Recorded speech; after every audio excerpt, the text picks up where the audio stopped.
ስለዚህ መጽሐፍ ቅዱስ ምን አለ? ስለምትበሉ፣ ስለምትጠጡት፣ ስለምትለብሱ፣ ስለምትኖሩበት ቤት አትጨነቁ። አትጨነቁ። ስለ ስራ ማጣቱ፣ ስለ ገንዘብ አለመበርከቱ፣ ስለ ጓዳው መጉደል አትጨነቅ አለ። አትጨነቅ። ይልቁንስ አለ አስቀድማችሁ እግዚአብሔር መንግስቱና ጽድቁን እሹ፣ የቀረው ሁሉ ይጨመራል። የቀረው ምንድነው? መብላት። የቀረው ምንድነው? መጠጣት። የቀረው ምንድነው? ቤት መኖር። የቀረው ምንድነው? መልበስ። የቀረው ምንድነው? ያብረቀረቀ ሁሉ ወርቅ አይደለም። በስመ አብ ወወልድ ወመንፈስ ቅዱስ አሐዱ አምላክ አሜን። ስብሐት ለእግዚአብሔር ለዘአብጽሐነ እስከዛቲ ሰዓት። ምስጋና ለእግዚአብሔር ይሁን በሰማይ በምድር ላለው ለአምላካችን ለመድኃኒታችን ለኢየሱስ ክርስቶስ ክብርና ምስጋና ለዚሁ የቅኔ መሐሌትና የቤተ መቅደሱ ግርማ ሞገስ ናቸው። አባቶቼ ሊቃውንት ካህናት፣ ወንድሞች ዲያቆናት እንደየማረጋችሁ በየባታችሁ ያላችሁ ይልቁንም በዚህ ቅዱስ ስፍራ የእግዚአብሔርን ቃል ዝማሬ ለማረሰረስ እግዚአብሔር በሰጣችሁ ጸጋ ምዕመናንን ዘወትር ሳታክቱ የምታገለግሉ ዘማሪ ግርማቸው፣ ዘማሪት ዓለም ገና ዘወትር በመካከላችን እየተገኙ ጊዜያችን እንዳይመሽ በአግባቡ ወንጌል እንድንማር የሚጣጣሩልንና የቻሉትን ያክል መስዋዕት እየከፈሉ አንድም ሁለትም ሶስትም ሰው ሲገኝ በጸሎት ከፍተው ሰዓታችን እንዳይሸራረፍብን የሚቆጣጠሩልን በጸሎት ከፍተው መርሃ ግብራችንን በመምራት አባታዊ ምክር በመስጠት ዘወትር በመካከላችን የሚገኙልን በጋባኤላ ቀሲስ ሀብታሙ ይልቁንም በዚህ በቅድስናው ስፍራ ከሩቅም ከቅርብም የተሰበሰቡ የምወዳችሁና የማከብራችሁ በዚህ በቅድስናው ስፍራ የተሰበሰባችሁና እግሮቻችሁ በመንገድ ላይ ወደ ጉባኤ ለመምጣት እየተፋጠናችሁ ያላችሁ በወደደንና ባፈቀረን ብሎም በደሙ ዋጅቶ በገዛን በመድኃኔ ዓለም ስም እንደምን ከረማችሁ? እንደምን ከረማችሁ? እንደምን ሰነበታችሁ? አሜን። የአባቶቻችን አምላክ ይችን ጊዜና ይችን ሰዓት ባርኮ ስለሰጠን ስለማይነገር ስጦታው ስሙ የተመሰገነ ይሁንልን። አሜን። እግዚአብሔር ስሙ የተመሰገነ ይሁንልን። እንኳን ለታላቁ ሰማዕት ለቅዱስ ጊዮርጊስ ወራዊ በዓል አደረሰን አደረሳችሁ። እንኳን አደረሳችሁ። እንኳን አደረሳችሁ። ቅዱስ ጊዮርጊስ ያመነበት ሰው በቃል ኪዳን ሳይጠራጠር በፍጹም ልቡ አምኖ መከራ፣ ችግር ያላወቀው ድንገተኛ አደጋ ቢደርስበት 3 ጊዜ ብቻ አምላከ ቅዱስ ጊዮርጊስ እርዳኝ፣ አምላከ ቅዱስ ጊዮርጊስ እርዳኝ፣ አምላከ ቅዱስ ጊዮርጊስ እርዳኝ ብሎ ቢማጸን ስለገባውልህ ቃል ኪዳን ብዬ ከገጠመው መከራ ከገጠመው ስቃይ አወጣዋለሁ ብሎ ለቅዱስ ጊዮርጊስ ቃል ገብቷል።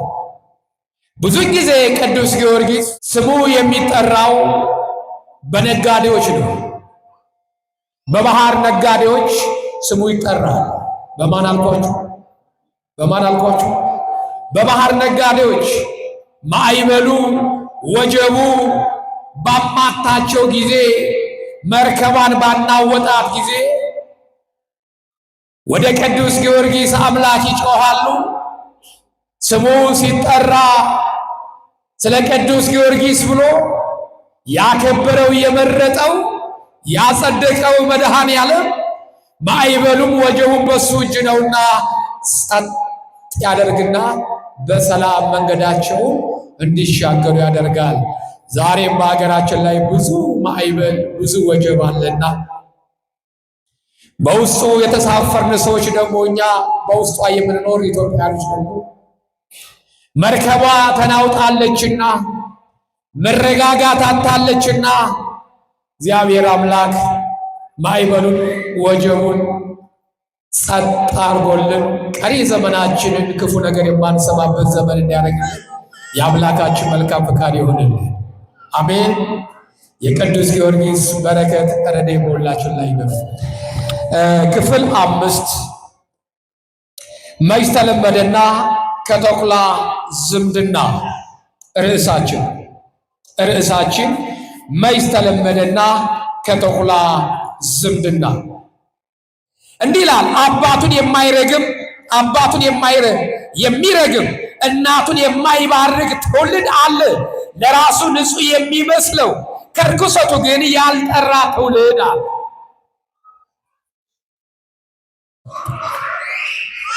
እናቱን የሚረግም እናት የተባለችው ቅድስት ቤተ ክርስቲያን ጌታችን ኢየሱስ ክርስቶስ ስሙ የሚጠራባት፣ አባቱን የማይባርክ ትውልድ አለ። አባቱን የማይባርክ ትውልድ ማለት ምን ማለት ነው? ለስም አጠራሩ ክብር ምስጋና ይግባውና የድንግል ማርያም ልጅ መድኃኔ ዓለም እኔና እናንተ በኃጢአት በበደል በአጋንንት ቁራኛ በነበርንበት ሰዓት 5500 ዘመን በጨለማ በነበርንበት ዘመን አዳም ኃጢአቱን እንደገና አምላኩን በደለ፣ ኃጢአት ሰራ። ኃጢአትን እንዳቀልል በደልን እንዳቀልልና ፊርማ ፈርም ሲለው ከቀለልልኝማ እሳቱ ወደ ውሃ መጣሉ መውደቅ መነሳቱ ከቀለለማ ምን ችግር አለ? ክጅ ያለው ድጋሚ ክዳለው አለ። ሰይጣንን ብልጥለውና የአዳምን ደብዳቤ የታስቀመጠው ወሰደና በባህር ውስጥ ቀበረው። በእብነ በረድ ላይ አሻራውን ካስቀመጠ በኋላ አዳም አነሳና ዲያብሎስ የአዳምን የዕዳ ደብዳቤ በባህር ውስጥ ጣለው። ቤት በዮርዳኖስ ባህር በጥልቁ ከባህርም ባህር መርጦ ከዚህ በኋላ አዳምን አነሳና ሰይጣን እንደገና ወደ መከራ ውስጥ ከተተው። ወደ ስቃይ፣ ወደ ባሰ መከራ፣ ወደ ባሰ ስቃይ አዳም እንዲህ አለ። ምን ነው መከራውን ስቃዩን አቀልልሃለሁ ብለህ ነበረ። ፊርማውን ፈርም የለ እንዴ አምላክን ክጅ የለም ያለው። እሱ አይመለከተኝም። ያትፈረምኩ መላእክት ስለ አንተ ቢጸልዩ ቢማልዱ አንተ ነህ ያሳሳትከው። ስህተቴፍ እንዲፈጽም ያደረከው አንተ ነህ። ከአምላክ ያጣላው አንተ ነህ። ከመንግሥተ ሰማያት ያባረርከው አንተ ነህ ብለው ጣታቸውን ቢቀስሩብኝ በአምላካቸው ፊት ጠርተው ቢከሱኝ እንኳን መረጃ ይሆነኝ ዘንድ ኧረ በፍጹም ይሄው ራሱን የከዳው ይሄው ማረጋገጫ በፊርማው ብዬ ፊርማውን አሳያለሁኝ ብሎ በባህር አስቀመጠ። የባህር መዝገብ ይታይልኝ። ዛሬ ሰው ፍርድ ቤት ሄዶ ፋይሉ ሲጠፋበት ምን ይታይልኝ ይላል? አቤት የባህር መዝገቡ ይታይልኝ ይላል። ከየት የመጣ ነው? ከሰይጣን የመጣ ነው። የባህር መዝገብ ይታይልኝ። ሰይጣን የባህር መዝገብ ይታይልኝ ይላለውኝ አለ። በባህር ውስጥ የአዳም የዕዳ ደብዳቤ አለ፣ ፊርማው አለ። እኔ አይደለሁም የበደልኩት፣ ራሱን የካደው ወዶ ፈቅዶ ክዶ በፊርማው አረጋግጧል እላለሁ አለ። ጌታ ኢየሱስ ክርስቶስ ግን የዲያብሎስን ክፋት ስለሚያውቅ መላእክትንም አላከም። ራሱ ከሰማያ ሰማያት ወርዶ ቀጥታ የአዳም የዕዳ ደብዳቤ ባለበት ውስጥ በዮርዳኖስ ባህር ውስጥ ገባና እዛችሁ የተቀበረችበት ቦታ ላይ ስፍራ እዛም ሳይል ወደ ተቀበረችበት ስፍራ ሄዶ በእግሩ ቆመባት ይላል። ወዲያው እንደ ሰም አቀለጣት፣ የአዳምን የዕዳ ደብዳቤ ሰረዘለት ይላል። እግዚአብሔር አምላክ በደላችን ይሰርዝልን። ይሄ ነው የዕዳ ደብዳቤያችን የሰረዘልን አባታችን ኢየሱስ ክርስቶስን የማያመሰግን ትውልድ። ለዚህ ነው ጠቢቡ ሰለሞን ሲናገር በመልእክቱ አባቱን የማይባርክ አለ። የማያመሰግን የሞተለትን፣ የተቸነከረለትን፣ የተገረፈለትን፣ ራቁቱን የቀረለትን፣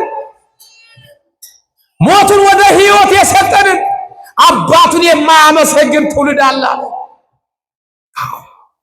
አባቱን የማይባርክ እናቱን የማይባርክ አባቱን የሚረግም እናቱን የማይባርክ ትውልድ አለ።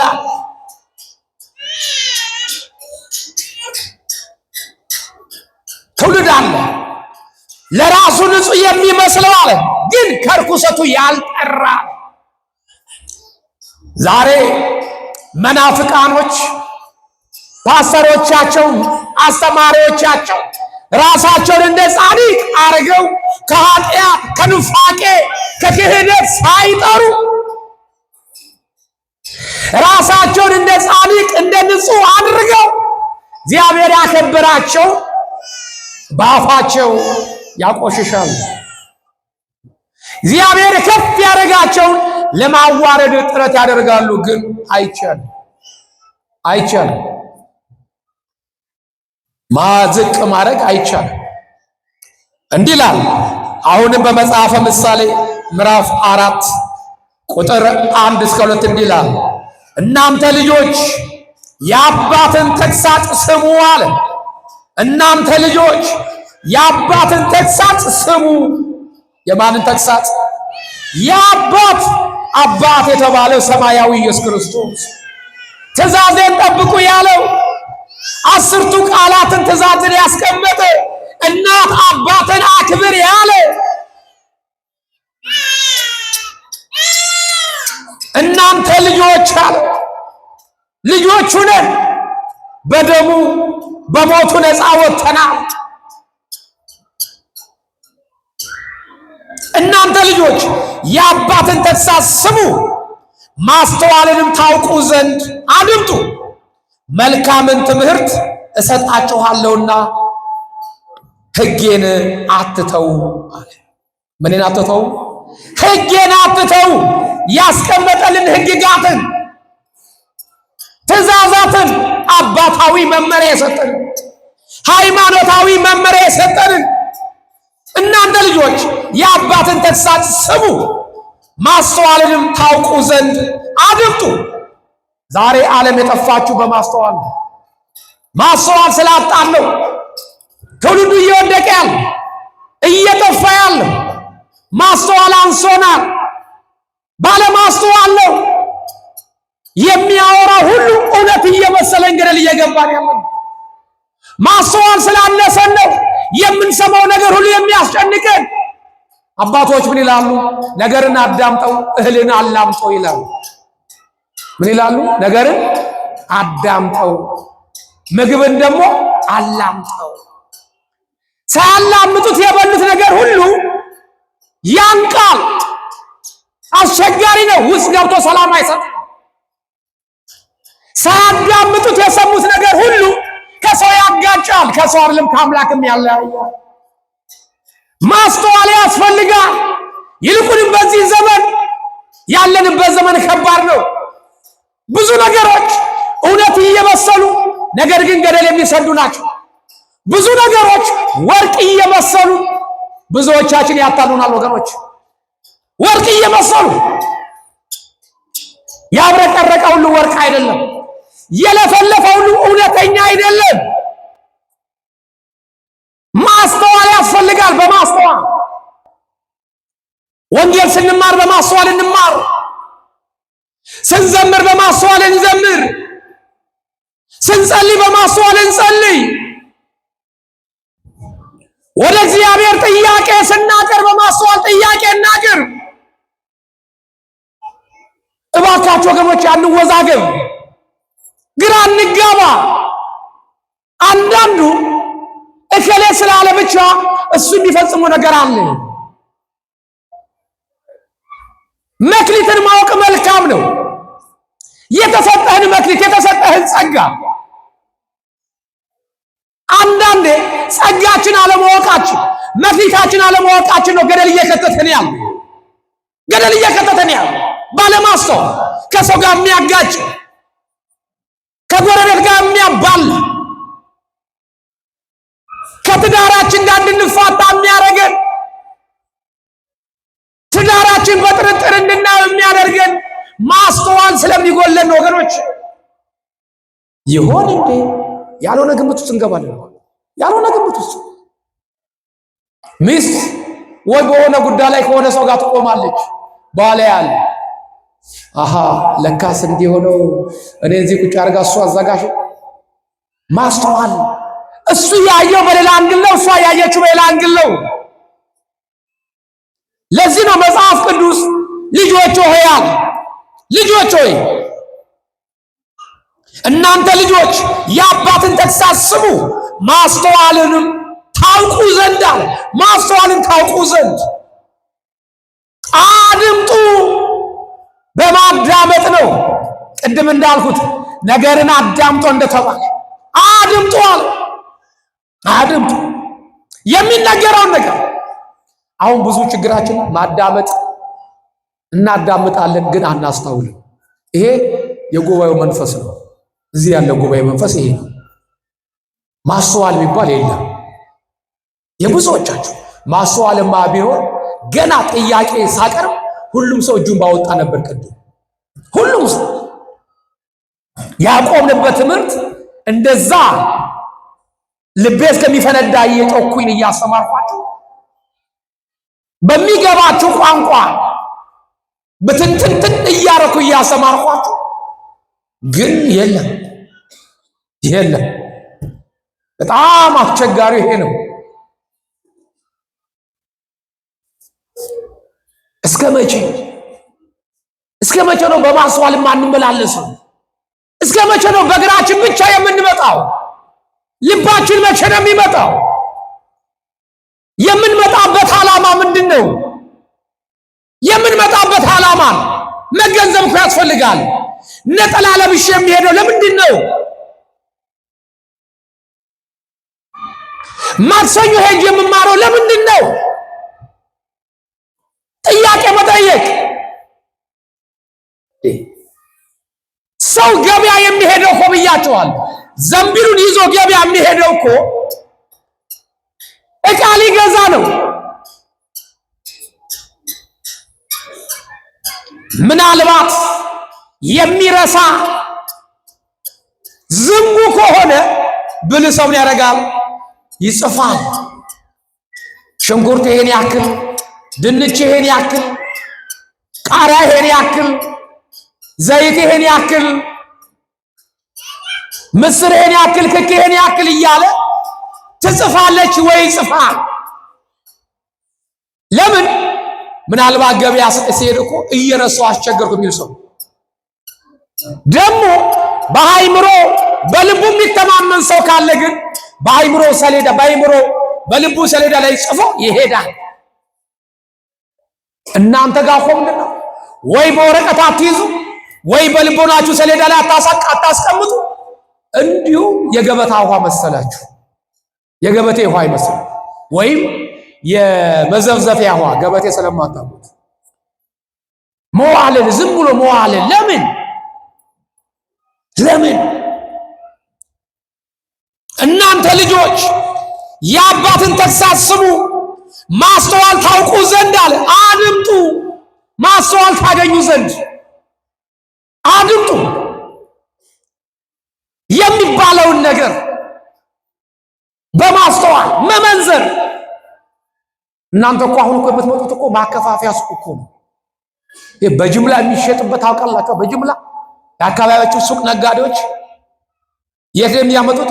በጅምላ ከሚሸጥበት ያመጡና መልሰው ይቸረችራሉ። ለማን? ለእናንተ ደግሞ ያዳረሳል። እናንተን የፈለኩት ለዚህ እኮ ነው።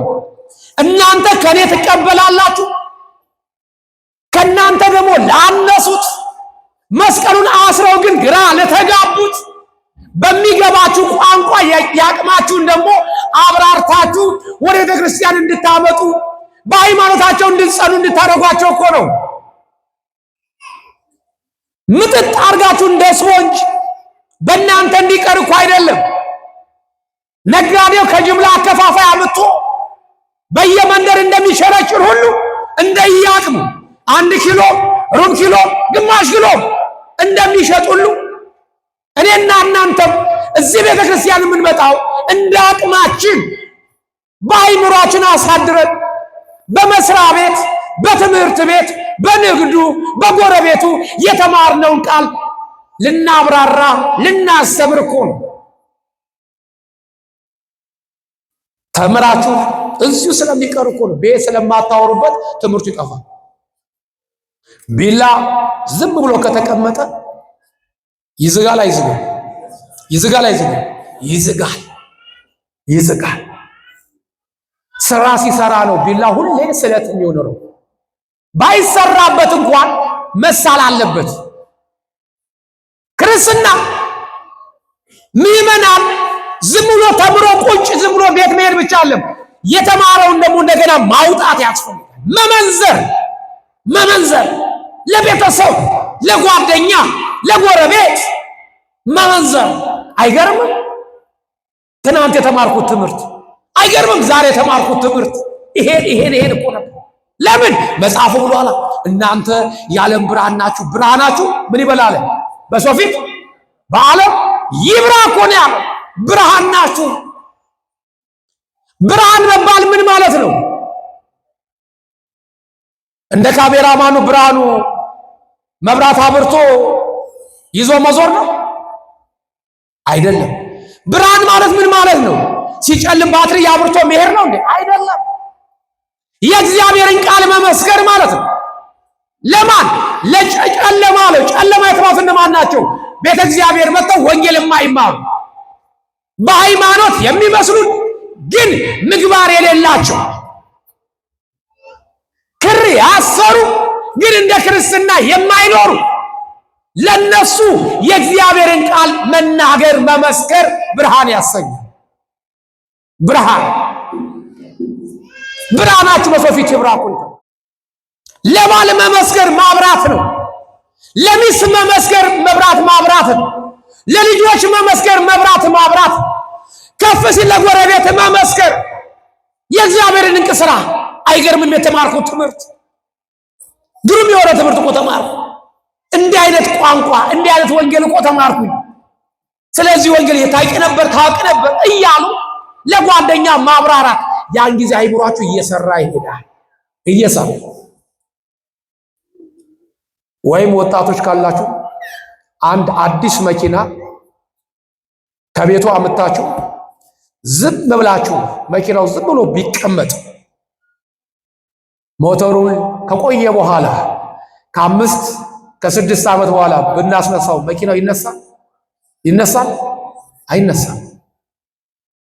ይዝጋል። ጥርስና ጥርሱ ይያያዛል። ባትሪው ይደክማል።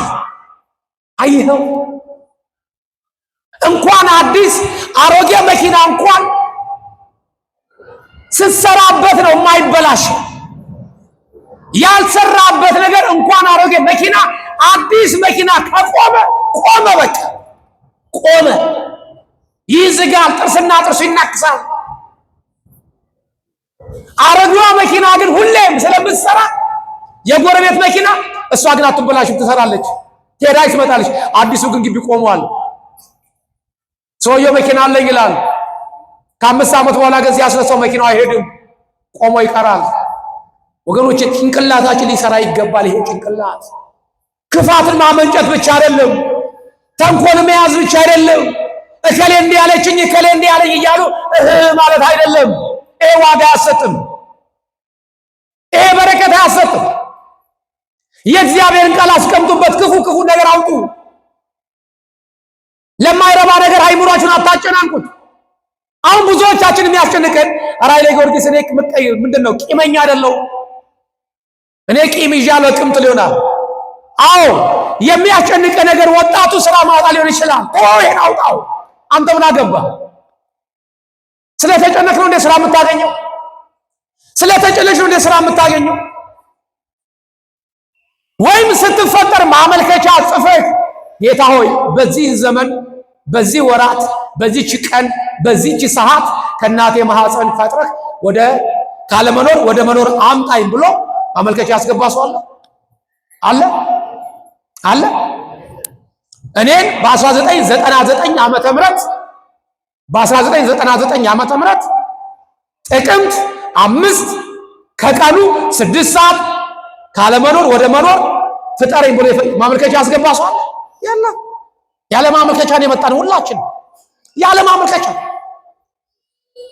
ስለዚህ መጽሐፍ ቅዱስ ምን አለ?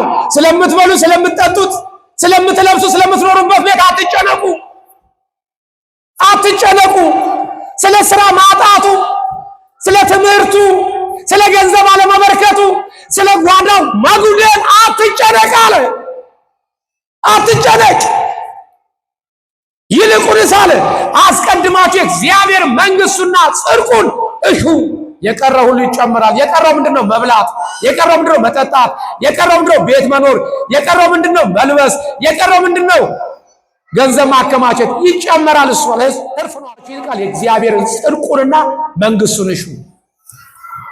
ጽድቅና መንግስቱን እሹት። የቀረው ሌላው ይጨመርላችኋል። ሌላው ዳርንጎት ነው አለ፣ ቦነስ ነው አለ፣ ይጨመርላችኋል።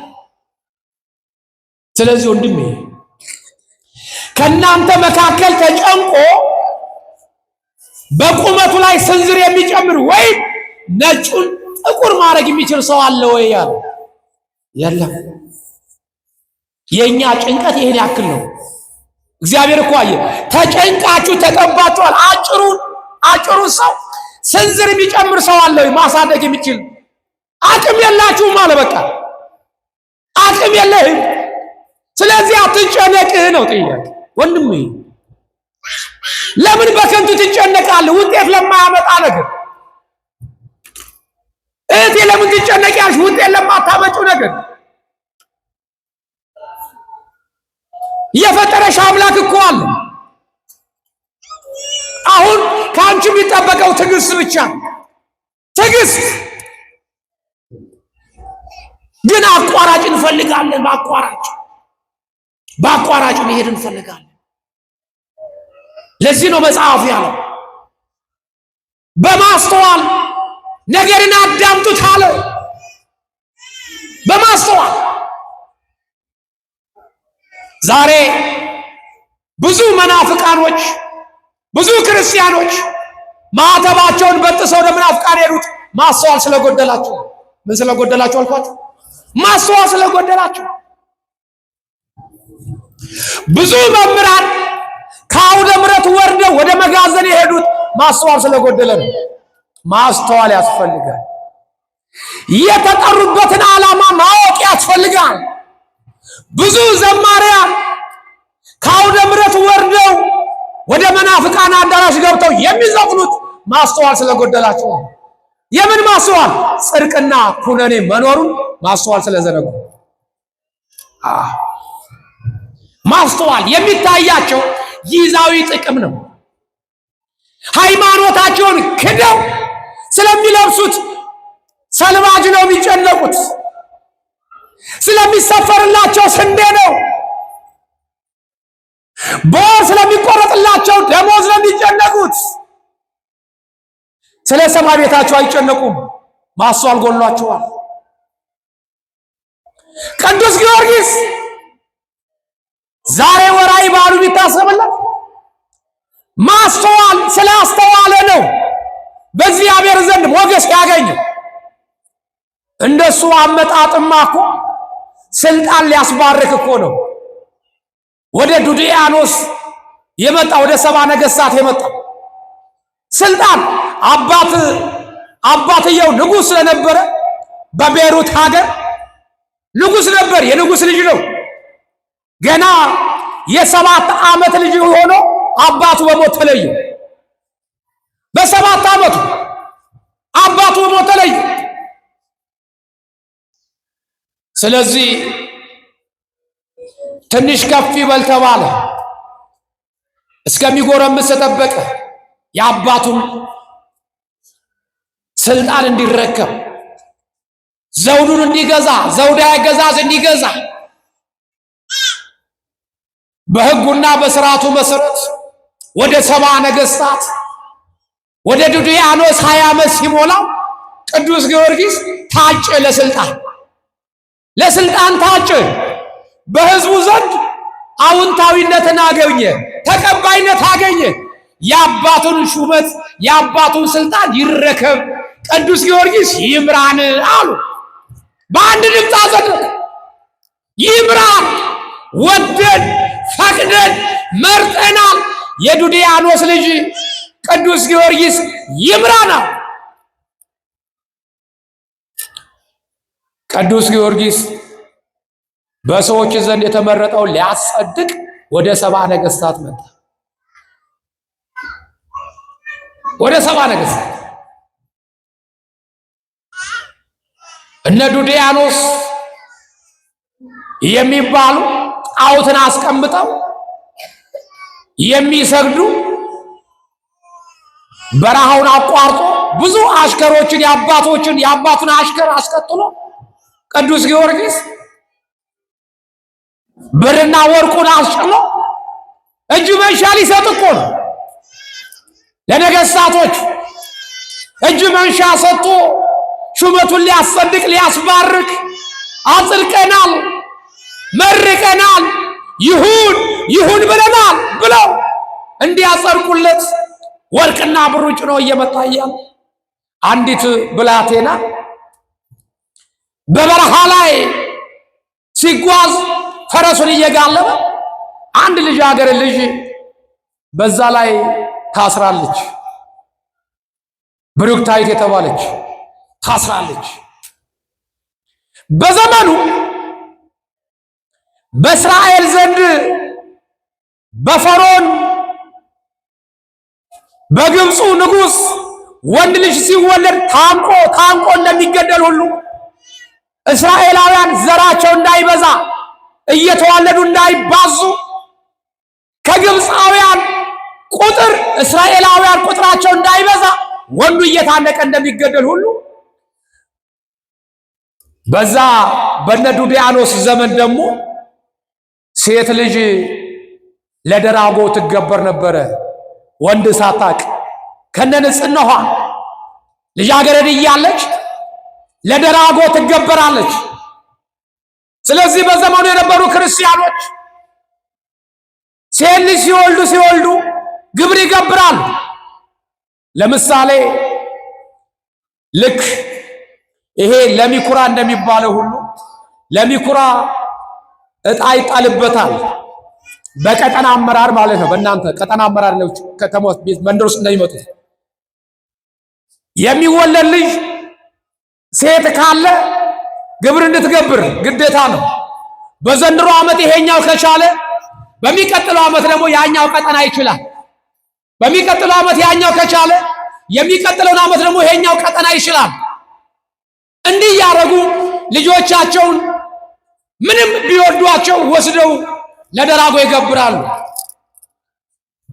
እግዚአብሔር አምላክ የመከራው ዘመን ይበቃል ሲል ለመሰለ ያረገዙ ሴቶች ሁሉ የሚወልዱት ወንድ ብቻ ሆነ። ወንድ ብቻ ሆነ። ሴት የሚወልድ ጠፋ። ዓመቱ ደረሰ። የግብር ዓመቱ የሚገበርበት ዓመት ካልተገበረ ደግሞ ደራጎ ሊመጣ ነው። ጣዖታቸው ሊቀየም ነው። አምላካቸው ከተማውን ሊያጠፋ ነው። ስለዚህ ገና ዓመቱ ሊሞላ 2 ወር ሲቀረው ሕዝቡ ጓዙን አዘጋጀ፣ ንብረቱን አዘጋጀ፣ ቆጣጠረ። ወዴት? አምላኮ ወደማያገኘው ደራጎ ወደማያገኘው ከተማ ለቀው ሊሄዱ ፈለጉ። ጥለው ሊሄዱ ከተማው። ይሄ ወሬ ንጉሱ ጋር ደረሰ፣ ዱድያኖስ ጋር። አረ ሕዝቡ አንድም ሳይቀር ጓዛቸውን ሸክፈዋል፣ ሰብስበዋል። ከተማውን ለቀው ሊጠፉ ነው። ንጉሡ አዋጅ አወጀ። ምንድነው ምክንያቱ? ከተማውን ለቃችሁ ትሄዱት? ንጉሥ ሆይ ሚስቶቻችን ቢወልዱ ወንድ ቢወልዱ ወንድ ቢወልዱ ወንድ ሆነ፣ ሴት የሚወልድ ጠፋ። ስለዚህ ለደራጎ የምንገብረው የለንም። ካልገበርን ደግሞ ከተማዋን ሊያጠፋት ነው፣ እኛንም ሊያጠፋን ነው። ስለዚህ ግብሩ ከመድረሱ በፊት እንሽሽ ብለን ነው አሉ። እንደዛማ ከሆነ እናንተ ከሄዳችሁ ማንን ልገዛ ነው አለ። ማንን ልገዛ ነው? አገሪቷ ምድረ በዳ ልትሆን አይደለም ወይ? ስለዚህ የአገር ንጉሥ የአገር ገዥ የሚባለው እኮ እናንተ ስትኖሩ ነው። በአሁን የዘንድሮን ዓመት ግብር እኔ እችላለሁኝ አለ። ምን እችላለሁ አለ? እኔ እችላለሁ። ስለዚህ ልጁን አሳልፎ ሰጠ። ወንድም አታውቀዋል በዶክታይት ከንጉሱ ተቀብለው የንጉስ ልጅ ነችና እያባበሉ ይዘዋት ሄዱ። የሌላ ልጅ ብትሆን ግርፍ አድርገው ቁጭ በይ ብለው አመናጭቀው ቁጭ ባረጓት። ተመልሳ እንኳን ብትመጣ የንጉስ ልጅ ነች፣ መምታት አይቻልም። ስለዚህ ተመልሳ መታ ደግሞ አምላካችን ደራጎ ግብሩን ካጣ ከተማ መጥቶ እንዳያጠፋን ማሰር አለብን አሉ። ወሰዱና አሰሯት ዛፍ ላይ። ተመልሳ እንዳትመጣ፣ ተመልሳ ከመጣች ነው ተመለሽ ማለት አይቻልም። የንጉስ ልጅ ነች፣ ቅጣት አስቀጣታለች። ስለዚህ አሰሯት። አስሯት እንደሄዱ በዛው ዋለች። ማድራ ውላ በዛ ጠራራ ፀሐይ ላይ ቤተሰብ እንደጨከነባት፣ ወገን እንደጨከነባት ያ ደራጎ ደግሞ እያጋሳ እሳት እየተፋ እያጉረመረመ ሲመጣ ሆድ ባሳት የመሞቻዋ ሰዓት ደረሰ። እንዴት አድርጎ እንደሚገላት መከራዋን በቁሟ ታስብ ጀመረ። ሩጣ እንዳታመልጥ እንኳን ታስራለች ከዛፍ ጋር። ቅዱስ ጊዮርጊስ ያንን በረሃ እያቋረጠ ሲሄድ ልጓሙን ይዞ ጠብ የሚል እንባ አገኘ ውሃ። በዚህ በረሃ ላይ ምን ካፊያ ነው አለ። ቀና ብሎ ቢያይ ካፊያ ሳይሆን የሰው እንባ ነው። አቺ አለ ምን ታረጊያለሽ? ማንስ ነው ያሰረሽ አላት። እባክህን ለሀገሩ እንግዳ ለሰው ባዳ ነህን? ወገኖቼ ፈርደውብኝ፣ ወላጆቼ ጨክነውብኝ፣ አምላክ ለተባለው ለደራጎ ግብር ሆን ዘንድ ተሰጥቻለሁ። ይሄው አምላካችን ደራጎ እየመጣ ነው። ፍጠንና ውጣ፣ አንተ ገና ብላቴና ነህ። ሩጥና ሽሽ አለችው። አምላካችሁ ግብሩ ምንድነው አላት። የሰው ደም አለ። የሰው ደም ምንድነው የሚያመልኩ ቤተሰቦችሽ? 70 ነገሥታት ናቸው ዘሮቼ እና አጵሎንን ያመልካሉ፣ ደራጎን ያመልካሉ ነው እንዲህ ያለ። አሁን ቅዱስ ጊዮርጊስ በማስተዋል ቆማ፣ ማስተዋል ያስፈልጋል እዚህ ጋር። ታዲያ እነዚህ ርካሽ ወደሆኑ ሰዎች ጋር ሄጄ ነው እንደ ስልጣኔን ማስባረከው? እግዚአብሔርን ረስተው ለደራጎ የሚገብሩ እጃቸው የረከሰ እግዚአብሔር የራቃቸው በእነሱ ዘንድ ሄጄ ነው እንደምባረከው? ኧረ ጥንቅር ይበላል። አልባረክም፣ ስልጣኑ ይቅርብኝ አለ። በእነሱ መሸለም መሞገስ ይቅርብኝ። ከዚህ በኋላ ምድራዊ ሹመትም አልፈልግም አለ። ምን አልፈልግም? ምድራዊ ሹመትም ይቅርብኝ፣ የአባቴ ስልጣን ይቅርብኝ። ለምን? በእነሱ ዘንድ እውቅና ካላገኘ መንገስ አይቻልም፣ እውቅና ካልሰጡ። ስለዚህ እውቅና እነሱ ካልሰጡ መጽደቅ አይቻልምና የእነሱ እውቅና ይቅርብኛል። ዞር አለና አያቸው፣ አሽከሮችን ተከትለውታል። እናንተ አለ ከአሁን ሰዓት ጀምሮ እኔ ነፃ አውጥቻቸዋለሁኝ። ነፃ አውጥቻቸዋለሁ። በቃ ነፃ አውጥቻቸዋለሁ። ባሪያዎች አይደላችሁ፣ ነፃ ወጣችኋል። ወደ ፈለጋችሁበት ሀገር መሄድ መብት አላችሁ። ግን አደራ ወደ ሀገር ቤት ግን እንዳትመለሱ። ወደኛ ሀገር ቤት ሌላ ሀገር እንደፈለጋችሁ ሂዱ። ይሄው ወርቁ ይሄው ብሩም ተከፋፈሉት። እኔ ወርቅ ብር አልፈልግም ከዚህ በኋላ። ለነሱ ያስኩትን የጫንኩትን በግበል ውሰዱት። ግን ወደ ሀገር ቤት እንዳትመለሱ አደራ። ለምን ካላችሁ እናቴ ከናንተ መሃል ባጣች ጊዜ አልቅሳ ትሞትብኛለች፣ ያለ ጊዜዋ ታዝንብኛለች። አደራችሁን ቃል ግቡልኝ። ወደ ሀገር ቤት ላትመለሱ፣ ወደ ተሻለ ሀገር እንድትሄዱ ግን ፈቅጃለሁ። የያዝኳችሁትን ሁሉ ይዛችሁ ሂዱ ፈቅጃለሁ። ለኔ የያዛችሁት ነገር ሀብት ሁሉ ወርቅ ሁሉ ውሰዱት። ግን አደራ ቢቻል ቢቻል ቢቻል እነዚህ አረመኔ እግዚአብሔርን የማያውቁት ሀገር ላይ ድንገት ከሞትኩኝ ቀብሬ በዛ ሀገር እንዳይሆን ውለታ ዋሉልኝ፣ አስክሬንን ወስዳችሁ ሀገሬ ቅበሩልኝ አለ። እችም ብሎ የ20 ዓመት ጎረምሳ የ20 ዓመት ብላቴና ቅዱስ ጊዮርጊስ በማስተዋል እግዚአብሔርን ሊያገለግል ከሰይጣን ጋር ውጊያ ሊገጥም ዱዲያኖስንና 70 ነገሥታትን ሊያሳፍራቸው ጉዞውን አደረገ። አሁን ሳልወድ በግዴ ወደ ተረካው እያስገባችሁኝ ነው። ሊጋጭብኝ ነው ከትምህርቱ ጋር።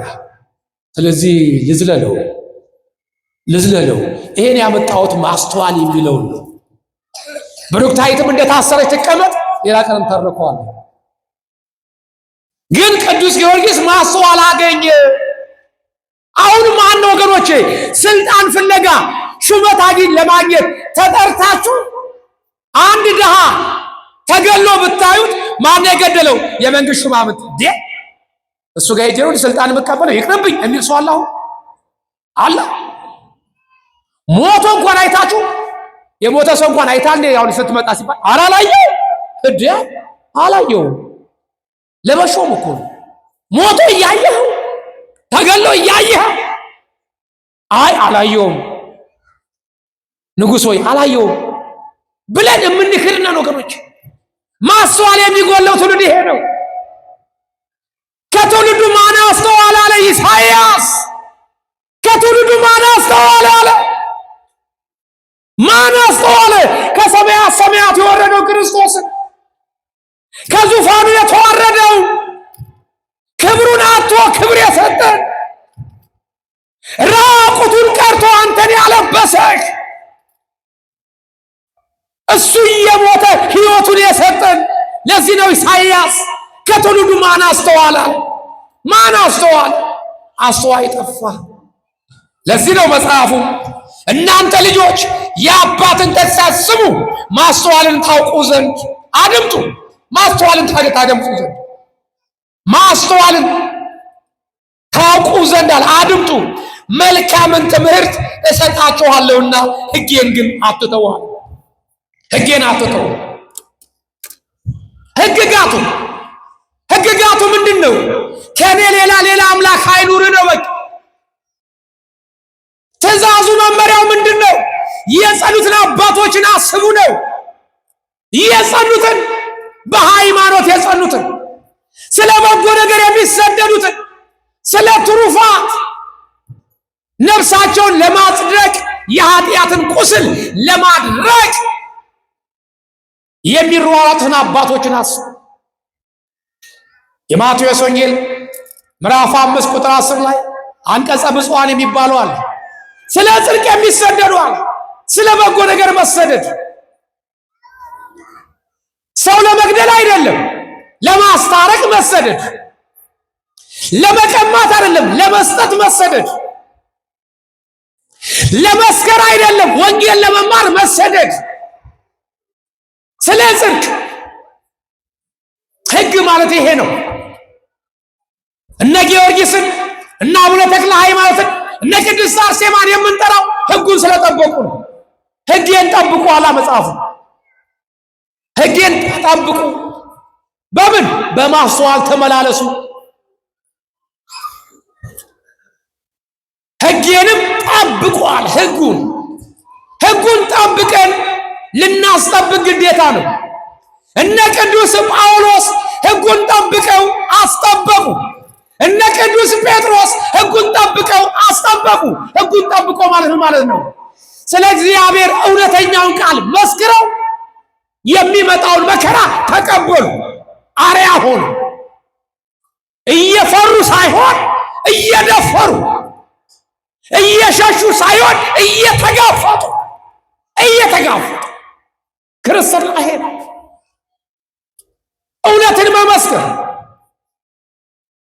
ማስተዋል ያስፈልጋል። ለመጋፈጥ እውነትን ለመናገር ማስተዋል ያስፈልጋል። ማስተዋል ለዚህ እኮ ነው አባቶች እናቶች ሲጠሩት የረጋ ወተት ቅቤ ይወጣዋል። የረጋ እርጋታ ያስፈልጋል። መረጋጋት ያስፈልጋል። ክው ማለት ያስፈልጋል። መረጋጋት የለም። ቅዳሴ ስናስቀድስ መረጋጋት የለም። ወንጌል ስንማር መረጋጋት የለም። ዝማሬ ስንዘምር መረጋጋት የለም። ጸሎት ስንጸልይ መረጋጋት የለም። እንደው የጸልይ ስንት ወረቀት ቀረኝ? ወረቀት እንቆጥራለን እኮ አንዳንዱ ስንት ገጽ ቀረኝ? ሰዓት ደግሞ ሄደ መሰለኝ። ዛሬ ደግሞ ረዘመ። አሁንም ገና ይቀራል። መረጋጋት የጎደለው ትውልድ በስመ አብ ወወልድ ወመንፈስ ቅዱስ። ቅዳሴ እያስቀደሰ መረጋጋት የጎደለው እቁብ ሰዓት ረፈደብኝ ይቀጡኝ ይሆን? እደርስ ይሆን? አዛቃቂ ደብረ ዘይት እደርስ ይሆን? አረረጋ እርጋታ ያስፈልጋል። ሰከን እንበል ወገኖች፣ ሰከን ማጥሩ ነው። ማስተዋል ይኑራችሁ እኮ ነው ያለው። ማስተዋል ከሌለ ወገን ከንቱ ነው ወገኖች። ለዚህ እኮ ነው መጽሐፉ ደጋግሜ የምናገረው፣ ወደጅ አይደለም ደግሜ የምናገረው። እናንተ ልጆች የአባትን ተግሳጽ ስሙ። ተግሳጽ ምንድን ነው? ኢዮብ እግዚአብሔር ሳይሆን ሰይጣን ቀናበት። በመልካም ስራው ቀናበት። ተገሰጸ። ግሰጻ ማለት ጉሰማ፣ ቁንጠጣ ማለት ነው። ጌታ ሆይ ኢዮብ እኮ ሁልጊዜ የሚያመሰግንህ ሀብት፣ ንብረት፣ ልጅ፣ ቤተሰብ ስለሰጠኸው ነው።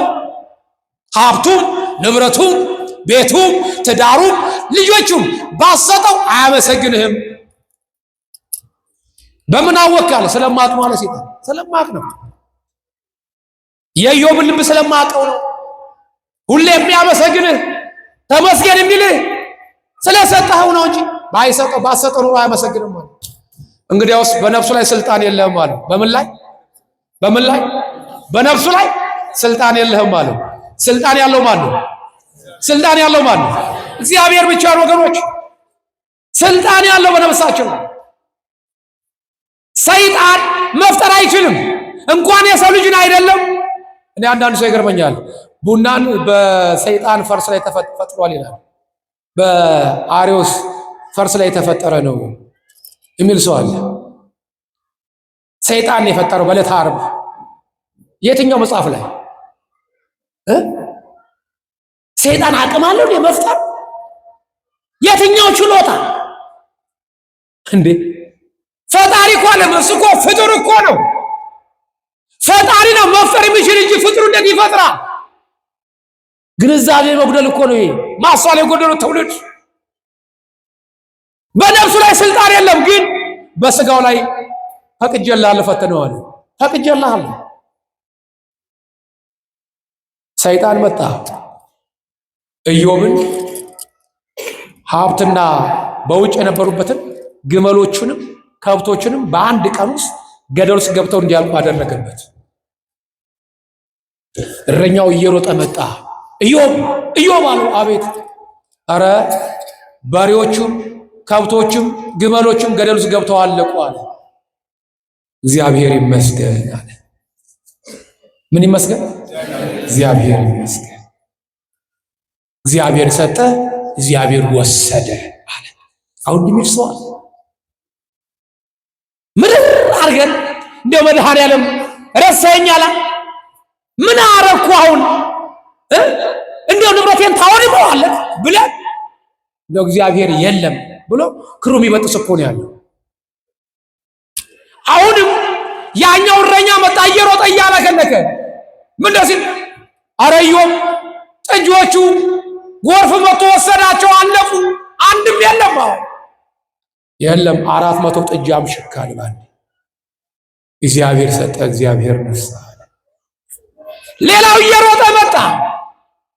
አዝመራው ሙሉ በሙሉ ፍሬው ረገፍ አለው። የተደፋበት የተደከመበት አዝመራ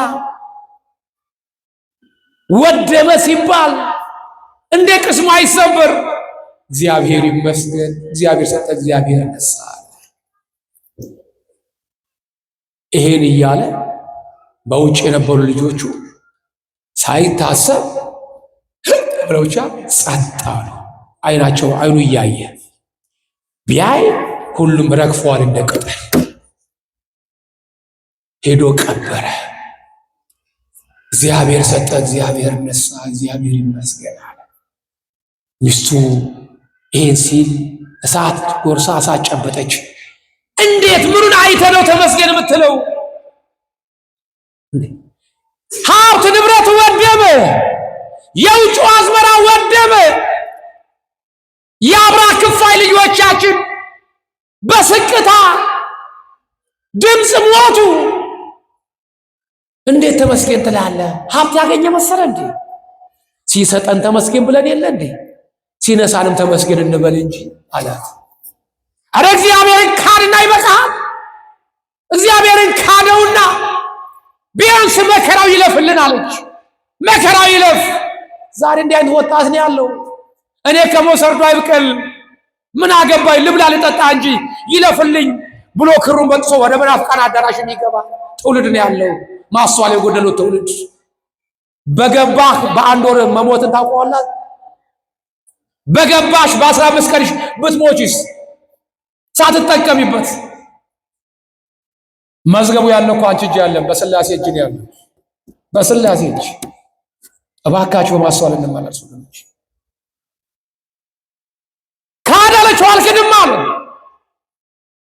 በዚህ ጊዜ የገዛ ሚስቱ እያየችው ሰውነቱ በአንድ ጊዜ ቁስልስልስል አለ፣ ቆሰለ።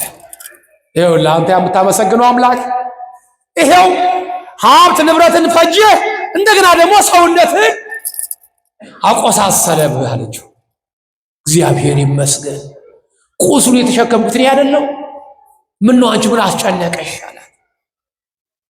እኔ ከአንተ ጋር አልኖርም ብላ ቀለበቱን አንስታ ወረወረችበት፣ ጥላው ሄደች። ኢዮብ በችግር ላይ ችግር፣ በመከራ ላይ መከራ፣ በጨለማ ላይ ጨለማ፣ በሐዘን ላይ ሐዘን ከበበው። ይሄ መከራ ይሄ ችግር በእያንዳንዳችን ቢመጣስ መልሳችን ምንድነው ወንድሜ? መልስ ምንድነው ወንድሜ? አባቴ መልሶት ምንድነው? እህቴ ይሄው መከራ ባንቺ ቢመጣ ምንድነው መልስሽ? በጾምሽ በጸለይሽ በሰገርሽ መተሽ ወንጌል በተማርሽ ጠዋት ስንነሳ ሰውነታችን ግልብጥብጥ ብሎ ቁስል በቁስል ይሆናል። ምንድነው መልሳችን? ምን ነው መድኃኔዓለም? ምን ነው ቅዱስ ገብርኤል? ምን አርጌህ ነው ባስቀደስኩ በጾምኩ በጸለይኩ ወንጌል በተማርኩ ሰውነቴ ቆሳሰል ብለን ብዙ ኃጢአት ባበዛን በእግዚአብሔር ላይ ባጉረመረምን ነበር። ወገኖች ግድ የላችሁ ሲሰጠን እንደምናመሰግነው ሁሉ ሲነሳንም ተመስገን እንበለው። ጤነኛ ስንሆን እንደምናመሰግነው ሁሉ ሲያመንም ተመስገን እስኪ እንበለው። ከዛ ኢዮብ ሰውነቱ ቆሳሰለ። ሰውነቱ አይደለም ኃይለኛ ቁስሉ ይበላው ነበር ነው የሚለው። ያከዋል፣ እያከከው እየደማ እየላጠው ግን አይረካም ነበረ። ያከዋል። መጨረሻ ላይ ጥፍሩ እንኳን ቢቀርምናል ጥፍሩ ልክ ሻማ እሳት ሲነካው እንደሚቀልጥ እያንዳንዱ ጥፍር ውልቅ ውልቅ አለ። በምን ይከከው? በንፉቅቅ እየሄደ ምድጃ ስር ቁጭ አለ። አመድ ላይ ቁጭ አለ። ሚስቱ የምትጋግርበትን ምጣዱ ሰበረና በገሉ ያክ ጀመረ ይላል። ወገኖች ሰውነቱ ሸተተ ታላ። ወገኔ የያዝነው ሰውነት እኮ ትል ነው። ቆሻሻ እኮ ነው ያዝከው። እኔ አንዳንዱ ይገርመኛል። ሬሳ ሳጥን ሊገዛ ሄድና ይሄ ሳጥን እንዴት ነው ይላል። ጠንካራ ነው እንዴት ነው? ዝግባ ነው ቀርቃህ ነው ይላል። ቅርቃም ሆነ ዝግባም ሆነ ዋንዛም ሆነ ወንድሜ ሕይወት አታገኝበትም። ከመበስበስ አትድንም። ከመትላት አትድንም። አንዳንዶቹ ሀብታሞች ከዝግባም ከቅርቃም ከዋንዛም አለፉና የብረት ካዝና በውጭ እየገዙ ይቀበራሉ። ግን ከመበስበስ አትድንም። አፈር አይነካም አይደለ? አዎ የገዛ ሰውነት ግን ይበሰብስና ትል ይፈጥራል። እዛው ትል ይፈጥራል። ትል እኮ ዘር ምዞረው አሲድ እኮ ነው ያሹ። የገዛ አካልሽ እኮ አሲድ እኮ ነው። ቆመን ስንታይ ነው ሰው ምን መስለው። ተወልውለን ስንታይ ነው መልካም ምን መስለው። ከወደክ በስብሳ ትዝጋለህ። ወገኔ እባክህ ተመስገን በለው። ሰው አድርጎ ስለፈጠረ ሙሉ አካል ስለሰጠ ተመስገን በለው። ስለ መኪና ትጨነቃለህ? ስለሚፈነዳው ጎማ እንዴ? የሚፈነዳ ቢሆን የአንተ እግር መራመድ ትችላለህ እንዴ? የማይፈነዳ ጎማ እኮ እግር ላይ ገጠመላ አይደል? መድኃኒዓለም እግራችን ይፈነዳል እንዴ? አንድ ቀን ሚስማር ወቅቶት ወይ ንፋስ አጥሮት የቆመ ሰው አይታችሁ ታውቃላችሁ? እንደ መኪና ጎማ የመኪና ጎማ እኮ ይፈነዳል። ጤና ሰጥቷል። ሰውየው ሁለት እግር የለውም፣ ሁለት እጅ የለውም። ምን የለውም አልኳችሁ? ጨርሻለሁ። አቤት ሁለት እግር የለውም፣ ሁለት እጅ የለውም። አሁን ሁለት እግርና ሁለት እጅ ብቻ አይደለም፣ ሁለት አይንም የለውም። አሁን ይሄ ሰው ነው? ሁለት እግር ከሌለ ሁለት እጅ ከሌለ ደግሞ ሁለት አይን ከጠፋ ሰው ነው? እንደ ሰው ካየ ነው የተበላሸ ነው፣ የተበላሸ። ስለዚህ ለመኖር ደግሞ ምን ያስፈልጋል? መብላት። ለመብላት ደግሞ ጤና መኖር አለበት። ይሄ ሰው ደግሞ ጤና የለው፣ ሰርቶ እንዳይበላ ያለው አማራጭ ደግሞ መለመን ነው። ምንድነው አልኳችሁ? መለመን። ለመለመን ደግሞ መሄድ ያስፈልጋል። እንዳይሄድ ደግሞ እግር የለውም። ስለዚህ ሰው የሚመራው ሰው ፈለገና ቀጠረ። ያን እውር ሰው የሚመራው እጁን ይዞ እንዳይመራው እጅ የለውም። እንዴት ያርገው? ግራ ገባው። ወገቡ ላይ ገመድ አሰረ። ምን አሰረ አልኳችሁ? ገመድ አሰረና ጎተተው። ሲንፏቀቅ አሸዋው ድንጋዩ ሲቆረቁሮ ምን ማድረግ ጀመረ? ከመረዳሪ ጎማ ቂጥ ላይ አደረገ። ሁለት እግሩ ቆራጣ ነው። ጥልብ እያለ ያ እውር ነው። ያ የሚመራው ሰው እየጎትተዋል። እየጎተተው ይሄዳል። በየሰው መሃል እየጎተተው። እጅ የለውም ብያችኋለሁ። ከረጢት ሰፍቶለት አንገቱ ላይ አድርጎለታል። ያ እውር ሰውዬ እግረ ቆራጣ፣ እጀ ቆራጣ፣ አይነ ስውር ሰውዬ እንዲያለ ይለምናል። በየሰው መሃል እየገባ ተመስገን ተመስገን እልሃለሁ፣ እኔ አላማርርህም፣ ይብስ ታመጣለህ፣ አንተ አያልቅብህም እያለ ሰውን ያራራል። ሰው እየሄደ በእጁ እንዳይጥልለት እጅ የለውም በየቀረጢት ይከትለታል። እሱ ግን ምን ነበር የሚለው? ግን እግሬ ተቆረጠ፣ እጄ ተቆረጠ፣ አይኔ ፈረጠ አይደለም የሚለው። ተመስገን ተመስገን እልሃለሁ፣ እኔ አላማርርህም፣ ይብስ ታመጣለህ፣ አንተ ኧረ አንተ ምን አይልብህም፣ አያልቅብህም። ለምንድን ነው ተመስገን ያስፈለገው? ምን ሞልቶለት ተመስገን ያስፈለገው? ይሄ ሰው እንደ ሰው ካየ ነው። እንደኛ በጠባብ ሃይምሮ ከተመለከት ነው። ምንድነው ተመስገን የሚያሰኘው? እጅ የለው፣ እግር የለው፣ አይን የለው። ይሄ ሰው መለመን ያለበት አምላኬ ሆይ ቶሎ ግደለኝ ነበር አይደል እንዴ? ግን ምን ነበር ያለው? ተመስገን ተመስገን እላለሁ፣ እኔ አላማርርም፣ ይብስ ታመጣለህ፣ አንተ አያልቅብህም ይላል። ለምን ይሆን ተመስገን ያለው? እጄ ተቆረጠ፣ እግሬ ተቆረጠ፣ አይኔ ጠፋው ደግሞ ባማርርህ አፌን ደግሞ ስለከፈትክልኝ አመሰግናለሁ ጥያቄው ይመስለኛል። እኔ አልጠየቅኩትም፣ ግን እጄም እንደተቆረጠ እግሬ እንደተቆረጠ አይኔ እንደጠፋ አፌን ደግሞ ብዘጋው በምን ለምኜ በላ ነበር ይመስለኛል ጥያቄው። ወገኖቼ ግድ የለም ወንድሜ፣ ስራ ባይኖርም ሙሉ አካል አለ፣ ሙሉ አካል አለ፣ ጤነኛ ነህ፣ ሀብታም ነህ አንተ። እህቴ ሙሉ ጤነኛ ነሽ። ውጤት ቢመጣም ባይመጣም በእናት በአባትሽ ቤት ሸክም ብትሆኝም ጤነኛ ነሽ። ስራ እንዳጣሽው የእናትና አባት ላይ ደግሞ ጤና አጥተሽ ብትቀመጪስ ሌላ ሸክም እኮ ነው የምትሆኝ። በኑሮ ውድነት ላይ ሌላ ሸክም፣ በእንቅት ላይ ጆሮ ደግፍ ነበር የምትሆኚው።